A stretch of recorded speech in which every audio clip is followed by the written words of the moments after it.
Hi, welcome to this video. We're going to guide you through how to print documents from Apple Pages on Mac. So go ahead and open up Pages app on your Mac, or if you're like me, you're going to go ahead to the iCloud and sign up using your Apple account and go ahead to your Pages app.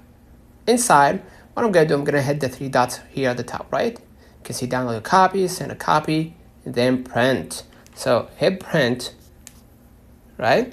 And all you gotta do now is just wait for a few moments and the file will be prepared. And of course, select the type of printer you're using.